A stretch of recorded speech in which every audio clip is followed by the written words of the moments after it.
Hey, g'day guys. Seems to be a common theme for me this week. I'm a little bit late. Just flogged off work and just a bit busy, so I got held up there. But it's a long weekend for me now, so looking forward to myself. So tonight I am going to talk about workplace frustration, which I'm sure everyone has experienced to some level. I think it's a really important topic for new graduates to understand, to avoid putting himself in a really sticky situation. You might they'll understand a little bit further as I go through the topics. A little bit of admin. This week, just on a recap, I went to Ivan Bristow's presentation on Tuesday night in Queensland here. He's obviously all over the country. Brigitte Medical, the supplier, has paid for that. And I'll be honest to all of you guys, it's a sales pitch. Their product, the Swift machine. Oh look, yeah, I've actually got this here. This is the pamphlet. It's a Verruca treating machine using microwaves. My point to you guys would be 100% go. Ivan Bristow. I've heard good things forever and a day about him. He's a lover. I had to talk to him afterwards. Lovely guy. He presented really well. This is a marketing thing. They are marketing a new thing, but these are the people that do that. Hey, Dan, how you doing, mate? And I'm just talking about the Swift machine, mate, that Ivan Bristow was plugging. But I want everyone to know that even though it's a plug, look past the plug. The clinical data that came up in this was fantastic. The concept of using heat to cause an immune response was just really, really cool. It's people taking a different approach, and it's the stuff we've got to listen to. And let's face it, these companies are the ones that fund research that allow us to get shockwave machines, laser machines, all those types of things. So really, really encourage everyone to, if you're going, don't go with a negative attitude of, oh, that was a sales pitch. Go in there and be like, wow, like this guy has come to me and he's bringing me clinical data, and the clinical data streams down to this is the machine that they've been using to find that. So really, really cool. I really, really enjoyed it. I thought it was really well presented. The information was really interesting, but yeah, it was a sales plug, but it wasn't a bad thing. It was just, that's what it was. So cool. So that was really cool. Encourage anyone who hasn't bought a ticket and intends to go, please definitely sign into that one and get on board, because it was really quite cool. I enjoyed that. Number 12. Hey Mike, mate, how you going? Are you back in town or are you still abroad? The other thing I was going to follow up with, this week we had our Dr. Dave Lippman present his Exercise is Science. Exercise is Medicine, sorry. So that was really, really good. We had that at the Aussie Nash Hotel here in Brisbane, which is just near the Gabba. I apologise, the streaming, I was a bit late setting up, and the streaming just took me a bit longer to set up, but it was a really, really good session. I really enjoyed what he talked about, and the way he presented was really, really interesting. So I'm hoping to make a video available for everyone, because that will be something that I'm sure everyone would like to watch, and as I said, was received really well at the state committee meeting. So we had a mix of physios, massage therapists, and podiatrists there, and heaps of generous companies. We had Rock Tape provide us with some courses, which I've still got a Rock Tape course to give away, and I'll be drawing that later next week. We gave away a pair of Mizuno shoes. Congratulations, Megan Clarkson. And then we had one of the physio girls, Kristen Kill.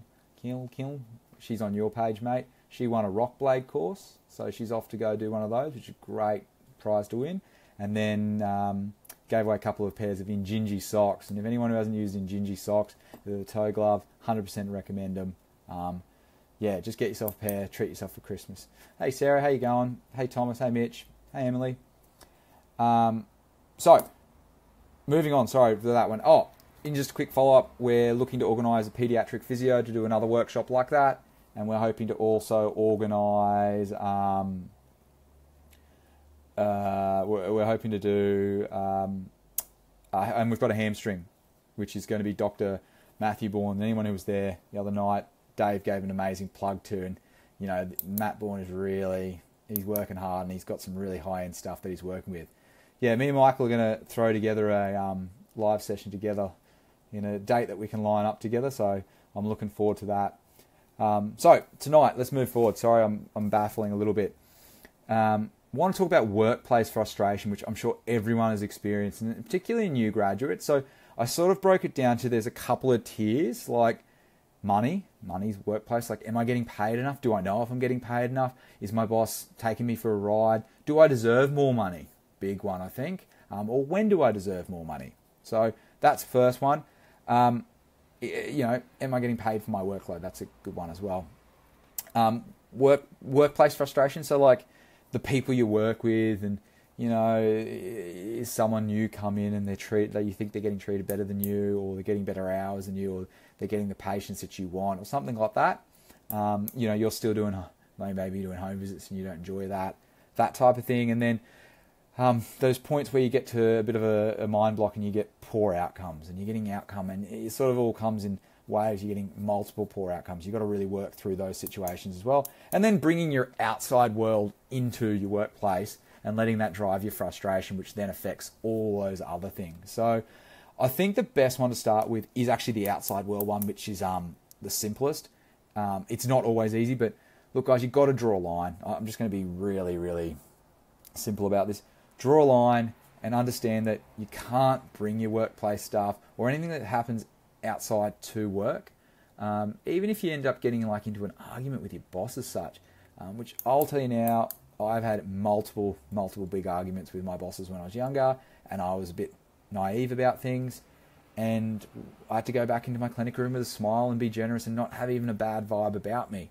And I remember my old receptionist actually saying, "Wow, you guys are just screaming at each other at the back, and you've come out here and no one would know the difference." So really, really important. So bringing your outside work. So let's say you separate with your partner. You didn't get the house that you were trying to buy. You've had a car crash. You've become injured at sport. You didn't get into the team you want to do. You missed out on something. Whatever it is, don't bring it to work. You've got to separate it.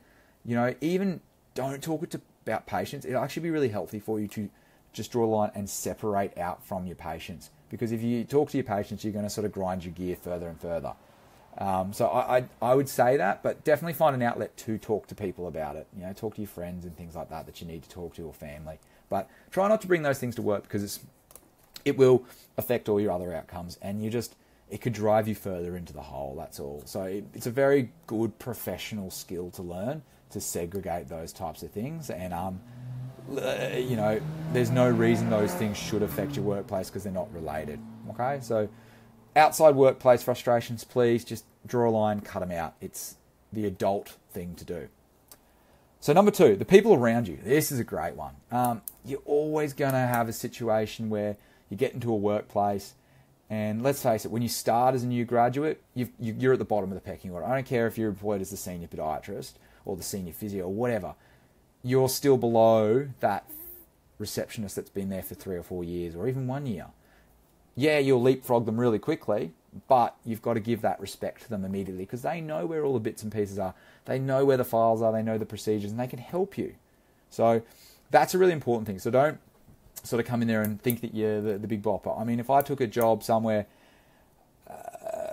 let's say in a hospital as a senior position, I think I would sit back for probably 2 weeks and just learn who's who in the zoo. Love that saying. It's you take the moment to find out who's who, and then you sort of start moving into the area and take on that new ground. So make sure that you understand that. Now the other one is like, you might be sitting in your workplace and you're like, oh, and you guys come on and or you girls come on, and I'm still doing the home visits and they're not having to do home visits. And why is that? You've got to understand everyone has the ability to negotiate their contract and their position in the workplace, and you should have an open dialogue with your boss. If you are frustrated by something, you should just go and have a chat to them. Just have a talk, have a think about what it is, and do it sooner rather than later. Because, and when you do it, don't go in with a hostile nature. Just ask them the questions and accept the answer and think about what you're saying. So if you don't sit and think about something, you're going to say something stupid, and it's actually going to put you in a more awkward position. So I've done it before, and then you spend a week kicking yourself about what you've done. So really, really important to remember that if you feel like someone's not doing the right thing, or by you, you've got to, you can go and have a chat to them politely. There's nothing unprofessional about that. You could take it to follow official channels and take that to management, but you've also got to understand by doing that you could end up ostracizing yourself. So don't get frustrated with the people around you. Work as a team. Strive to be a team. And if it's not working as a team, follow the channels. Talk to like your manager or your person above you and go, look, I'm having some problems with Johnny. He doesn't help me out at all. Or the receptionist just keeps booking people and doing this, and it's really frustrating me. Don't take out the receptionist. They might just not understand. Go and talk to someone and work through the procedure to get a better outcome. Because once again, if that frustrates you, you're going to start taking it out on patients. It's nearly inevitable. So I highly encourage you to look at the people you work with and see them as a team. Always see them as someone that's there to help you, not someone who you're working against. And it should never be something you work against. Oh, there you go. So, yeah, Michael's got a really, really good point that I should spread this one out. And I actually am going to talk about this again with some conversations I've had with a few people recently. So it's a really, really good point. And yeah, I do want to flesh these out, but I want to touch on them now and move forward through there. So it's it's a new initiative, so we're moving through that phase as well. But yeah, don't let those people frustrate you in that case, and move forward. And if they are, I really do implore you to be I don't want to say the bigger person, but be an adult, be a human being, and go and talk to them like a human being. And you might find it's all a complete misunderstanding, because that's so easy, and that happens every day with people. So really, really cool stuff to think about in the form of everyone's here as a team. We're here to make a business work. We're here to make a business function. And if the cogs start turning different ways, the business will stagnate and not function the way we intend to. So super, super, super, super cool stuff to think about and take on board. And I'm sure we've all been in a position where we've gone, why are they getting that? Why are my bosses taking them to lunch? You don't know what it is, so don't think about it. It's kind of not your business either. And if you pry, curiosity killed the cat. That's all I'm going to say on that. Like I said, we're going to probably expand on that another time and give people a chance to feedback to us. So, have a good think about it, but underlying factor, you're a team, curiosity killed the cat. If it doesn't affect you, it's not your business, keep driving forward and doing your best job, and the other things the cogs should all continue to turn in that way. Probably next time I want to talk about is if you think, someone isn't working in the workplace, and, what you should do to avoid that frustration. Okay, so look, let's talk about the big one. The big two probably in podiatry that I hear. Patient loads, firstly. So people talking about what type of patient loads they're seeing and what type of patient words they'd like to see.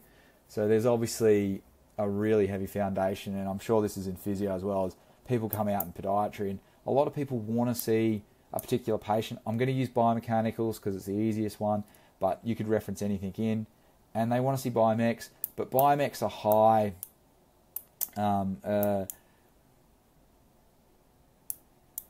There you go. Sorry.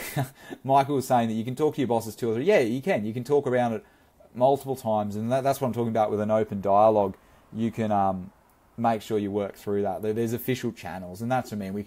We should definitely talk about that a little bit more in depth, because it's something that everyone's experienced, and there's official channels to do it, and those official channels should never be a hostile situation. But yeah, sorry, I'll keep moving forward. So patient load. So yeah, you got let's face it, those biomechanicals are a high value patient. So if you go into a workplace, it's 2 people. It's you and your boss.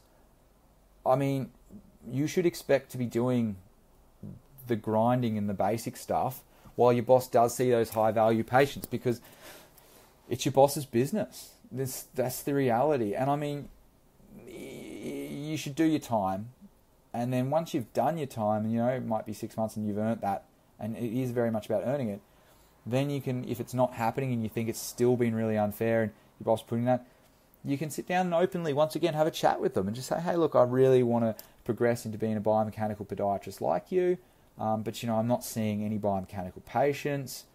Can we have a look at how we might be able to rectify this? I mean, there's 2 paths. There's the negative path, which I don't think it needs to really be talked about, but the boss might be quite narrow-visioned and say, nah, that's not what you're here for. You're here to do my EPCs, and I don't want to see them. And, go find your own patients kind of thing.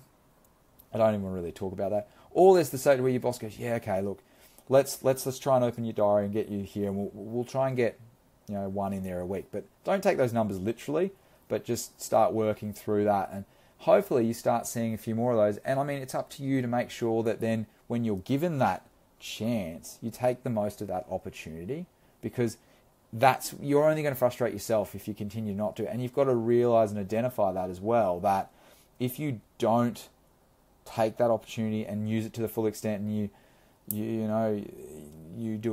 have an hour appointment and you cut it short with the patient because you fly through it or something because they're easy, and then your boss goes, well, what happened there? And you go, oh, it was easier. And the boss goes, why didn't you do this, this, and this to fill the time? You give a dog a bone, you've got to do the most with it. So really grasping those opportunities and not looking for people to blame, but rather going, okay, what more can I do to make the most of this opportunity? One will only give you weight when you go and talk to your boss. It's only going to give you the opportunity to actually go, hey, I had this patient, I did all these things, I got a great outcome, and then you stopped sort of filtering them back to me. I'd love to see some more. And that's going to keep going. So don't be frustrated, caught up. Bottom line is, when you hit a workplace, expect to do the grunt work. Let's be really honest and really broad. And Michael, I don't know how it is with physio, but maybe 2 years, you might have to do your home visits, for example, and a lot more EPCs than that. But if you do a good job, and I've always said the person who does the best and cares the most about their general patients will always be the best podiatrist. If you put the hardest effort in and really do it, and then when the opportunities are fed to you, you blow them out of the water, they'll keep coming to you. It's the same as every single business. You build someone a house, and you build them a bloody ripping house, and you don't skimp on anything. You put that extra time in and make it crisp and clean and everything straight and at right angles. You'll get to build another house. Yeah, there you go. See, look, the 1%ers, perfect. 12 to 18 months. That's mean. So don't feel like you should be entitled to them. And look, you're going to be told something sometimes when you're employed, and maybe it's not going to be 100% the way it falls, but make sure that there's nothing that, if you're going to have these conversations, you've got to make sure that you have all your ducks in a line. Okay, I'm not trying to belittle people or anything like that, but you will put yourself in a dangerous zone if you go and ruffle feathers and you're not doing the hardest and best job you can. And I mean, if your boss does come back to you and say, look, I haven't given to you because you're doing this and this, you should take that positively. Don't get more frustrated by it. Take the positives out of it, and then move and go, okay, how am I going to fill those gaps that my boss has just given me? So patient loads, guys. Don't be upset if you don't get the patient load you want. Make that patient load better. I was speaking with someone recently who's in a clinic where they have blown it out of the water. They've punched hard, but still they would like a little bit more. They're not quite hitting it hard with the space, and that's fine too. And they should, they're going to look. And my suggestion was, find a way outside what you're doing, to maybe fill that void that you need. If your workplace can't give it to you, and it might be the case that you do need to look for a workplace that suits you a little bit better, but that is a big decision, so it might not come straight away. So it might be the case that you do need to look externally in the form of doing something like what I do here, what Michael does. You might want to go and volunteer or something like that. So patient loads is what you make of it, and blowing those opportunities out of the water and being that shining star will always make them continue to flow towards you in that case. So don't give people an excuse not to give you an opportunity, because that's just going to drive you down.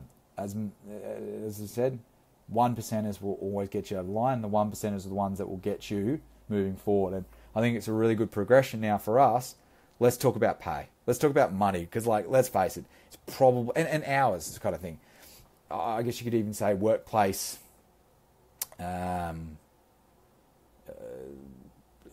workplace satisfaction. So hours, pay, conditions. Let's talk about that. There's a couple of options. If you're going to go and work somewhere that does home visits and stuff, accept that. That's what you're going to do. But you might go, but I'm going for the pay. If that's the thing that lures you, accept that your workplace conditions might not be the patient load that you want, but you're getting paid what you want. And, you know, you might take your check and go, and that's fine. You do your deed, you do your quality care, and then you're that. That's what it's going to be. But if you get into a clinic, you know, you start off, and let's talk frankly, most people start at sort of 55,000, maybe 60,000. And, you know, a lot of people have a 6-month review where they might go up, might take 12 months to go up. Don't think at that end of that 12 months you're worth millions of dollars. There's KPIs, there's numbers, there's equations that they work out with that case. And if you're greedy, the only thing that's going to happen is they're not going to re-offer you a contract, and you're going to look like an idiot. Sorry to be blunt, but it's not going to make you feel good. That's what I'm trying to say. So when, and the other thing with podiatry is it's not spoken about, finances, which is, I understand, but it's really hard, makes it really hard for everyone, and I've gone through it. So what I want you to do is when you get to that point, you're like, oh, I really want to negotiate my contract and things like that, or I'm due for this. You've got to make sure it's in the paperwork, and then you've got to go and make sure that ducks are in a line. Surprising theme tonight. But all those 1%ers have been hit out of the park, and then when it's given back to you and there's like, you get an answer that's no, there's two things that can happen. You can either go, I did feel like I justified it and my bosses have been, or the situations have been a bit greedy, and you know, that might be the case that maybe the workplace isn't working for you. Or two, you go, you know what, they're right, I need to do more. And I've been in that situation, very much so. So you do need to make sure that your pay does reflect how much work you do and how harder work you do. So I truly believe that. But then you should also know that you understand the numbers and how your numbers reflect onto that number that goes into your bank account every week or fortnight. So don't be greedy with your money and let that frustration build up to you that, oh, why am I not this and why am I that? My friend gets paid this. Your friend's pay has nothing to do with your workplace. If they work in your workplace and they've told about it, well, that's, once again, everyone has the right to individually negotiate, but that pay also might reflect an extra workload that they've got. So the best thing, and it sounds so silly, but take a deep breath, have a think about it, go away and think about it, write it down, come back the next day, look at the information again, write it down again maybe, look at it again, spend some time pondering about it, reach out to a friend or mentor, and then maybe raise it if you still think it's something that you need to raise. So I have, speaking to someone else recently who they changed their job, and they went to their workplace and they said, hey, these are my numbers, this is it, put all their ducks in a line. And I said, I'd really like my pay scale to be changed into this sort of method. I don't know the exact details, but I don't think it was, from what they understood, was completely unreasonable. I think even if you came to something reasonable, I'd hope most maybe businesses would come back and go, okay, well, maybe that's not going to work, but let's remodify it to this if you want that style of pay. And they just said no to him. Blatant no. And he's moved. And, I mean, when they say no to you, they've got to nearly expect you to leave. Like, they've got to they're risking you packing up because they haven't satisfied your conditions. And now, whether that's your right or their right, you know, that's completely objective.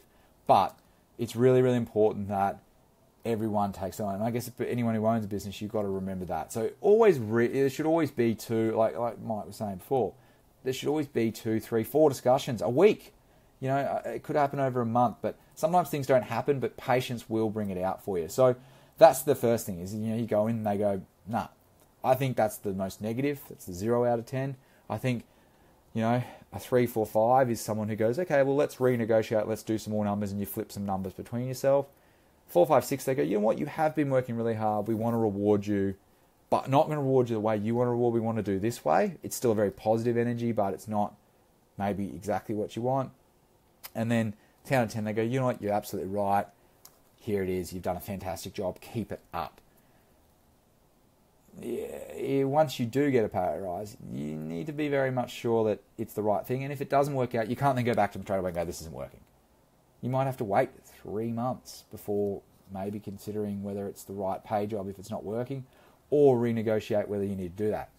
The other thing I'll tell you guys about is definitely want to consider, if you do take something like a commission pay, think about the opportunistic situation of whether the employer is using 2 rooms and suddenly but they have 3 rooms, and that third room isn't filled full time or isn't filled at all, if they put another podiatrist on, that is going to possibly affect that.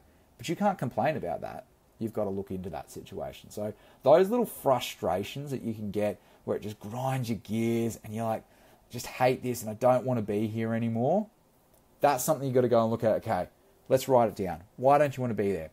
The receptionist hates me, books me all EPCs, and the other new graduate gets everything because they bring coffees to the receptionist every day. Start bringing coffees, come earlier, get the coffee in first. Stupid example. But, there's those types of things. My boss is picking on me. Well, maybe you need to look at why you feel that way, and if that's the case, there's official channels, but don't let it frustrate you into the form that you are going to be really upset and start reflecting onto your patient. I'm not getting the outcomes I want with patients. Now that's a biggie. You've got a plantar fast case.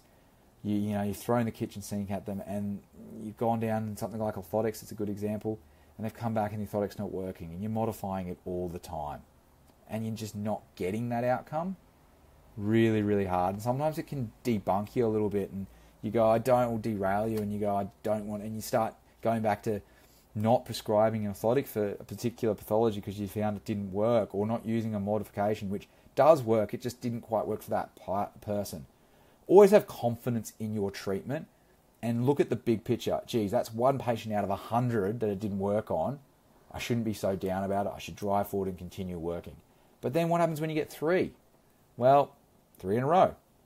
You just got to go back and look at yourself, what I spoke about last week, evaluate yourself, see what you need to go and do, and drive forward from there to maybe get that outcome. Or maybe you need to reach out and look at what's going on and why it's not working. Have you gotten frustrated by something else that's impeding you, and that's why you're not getting the patient outcomes? So there's so many dynamics in those things, but the bottom line is you can't let things frustrate you. And then you need to put, if you do feel like you are frustrated, you do need to put mechanisms in play to resolve those. So mechanisms for the outside world is just don't. I'm sorry, but you need to talk to someone else, and you can't bring that stuff to work. I know that sounds really blunt and brutal, but make those mechanisms, be okay with that. 2, the people around you. Conflict resolution, well, you've either got to, can I deal with this? No. Well, I'll let management deal with it. And I won't be hostile ever about it, but we'll do the official channels. 3, poor outcomes. You're having patient outcomes that aren't working for you, and it just seems to be building up. That's cool. Just cool off, have a look at what you've been doing, and talk to someone maybe within your clinic or a friend again, and see maybe why it's not working, and maybe look at whether you're doing enough for those patients, or is that patient expectation not being reached? Another topic that I've been worked with. And then probably the final one is those patient workloads and the finances. Am I working hard? Am I getting the patients I want? And am I getting the money I want?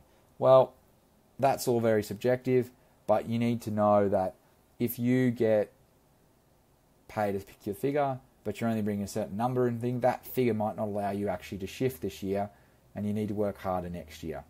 And that's the big thing, I think, for everyone to really think about is don't let those dollar signs at the end of the day bling in front of you and go, oh, geez, I can't do this. Or I've put pressure on myself externally by buying a house or buying this new car, and I need more money, and now I'm frustrated by this because of this, and blah, blah, blah, blah, blah.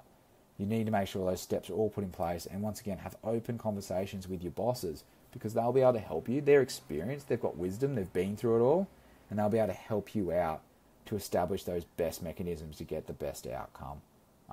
So please go, put the mechanisms in place, go write it down before you go and just mouth off or write a really silly email, because those are coach killers. The silly emails are coach killers. Rewrite an email at least 3 times is my rule, and then maybe even leave it before you send it for 24 hours and come back the next day and look at it. There should never be anything hostile said. There's no need to ever be hostile in a workplace. And if there is a need to be hostile, there's something more serious going on. That's all I can say. But the frustrations can lead to that, so don't let that happen, because it's such a negative situation in the workplace.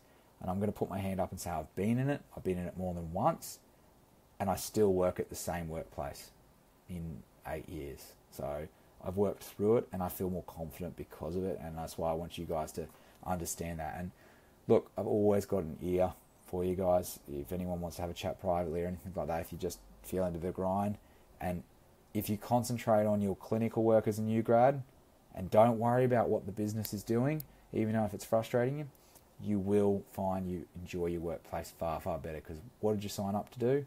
Podiatry. Yeah, there's Michael. So, yeah, exactly right. I mean, pay rises definitely aren't interested.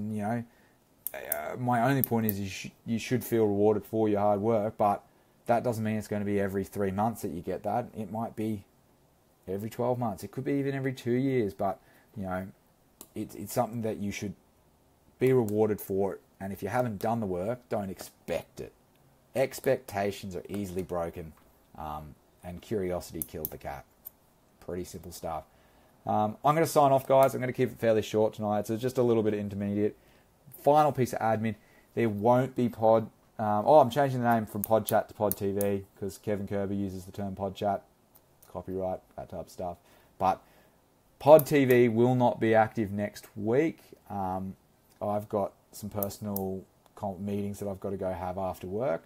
So I'll see you guys all in a fortnight. But please send me topics if you want to talk about it. Give me a chat. If you're interested in getting your hands on the video of Dave Lippman, I've got to cut it all together, but please give me a buzz, and I'll see what I can do for you.